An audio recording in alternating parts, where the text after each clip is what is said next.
Bonsoir. Ce soir, c'est Mamie qui raconte. L'histoire de Jolie Lune et le secret du vent. Jolie Lune habitait une maison près de la rizière, dans un petit village de Chine. Ce qu'elle préférait par-dessus tout, c'était observer les oiseaux et les voir s'envoler très haut dans le ciel. Un jour, sur le chemin menant chez elle, elle trouva un oiseau qui s'était blessé. « Je vais le soigner, se dit-elle. Il guérira et il m'apprendra tous ses secrets. » Les jours passaient.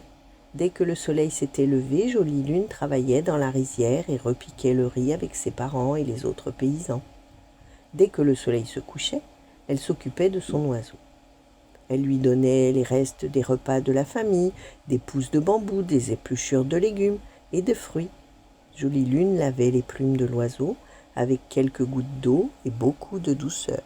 Elle le caressait en lui murmurant des mots d'encouragement. Et peu à peu, l'oiseau reprenait des forces. Il sautillait sur le chemin, il remuait parfois ses ailes, mais il ne volait toujours pas. Cela inquiétait tant Jolie Lune qu'elle en perdait le sommeil. Une nuit, elle quitta son lit et s'approcha de la fenêtre. La lune, grosse boule ronde et blanche, éclairait son ami. « Oiseau, lui dit-elle, pourquoi ne voles-tu pas ?» Et à sa grande surprise, il lui répondit « Je volerai le jour où tu auras, toi aussi, apprivoisé le vent. » Jolie Lune ne savait que penser de ces paroles mystérieuses. Elle avait beau réfléchir, elle ne comprenait pas.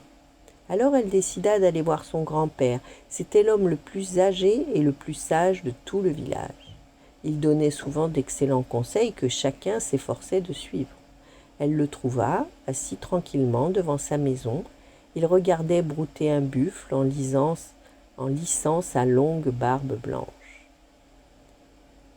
Il écoutait le récit de la jeune fille avec attention, eut un petit sourire et rentra chez lui.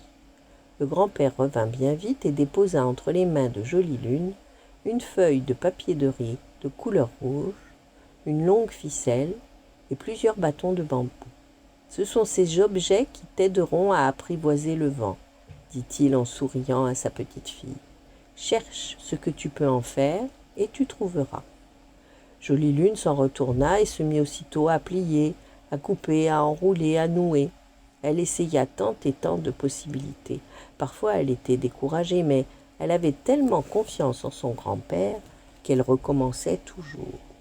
Elle finit par fabriquer une jonque, une de ces barques de pêcheurs que l'on voit flotter sur les rivières chinoises.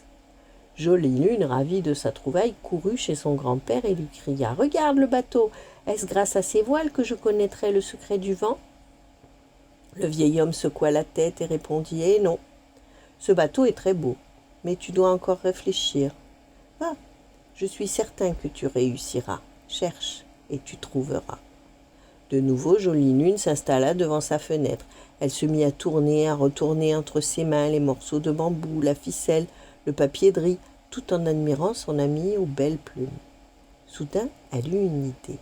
Ses doigts s'agitèrent très vite et très habilement et elle s'écria « Voilà, je crois que j'ai enfin trouvé. » En entendant ces cris de joie, son grand-père accourut et il découvrit un cerf-volant, un de ces oiseaux de papier que l'on voit voler dans le ciel chinois. « Bravo, Jolie Lune, lui dit-il, suis-moi, je vais te montrer quelque chose. » Il sortit de sa poche une courte flûte en bambou et l'accrocha au cerf-volant.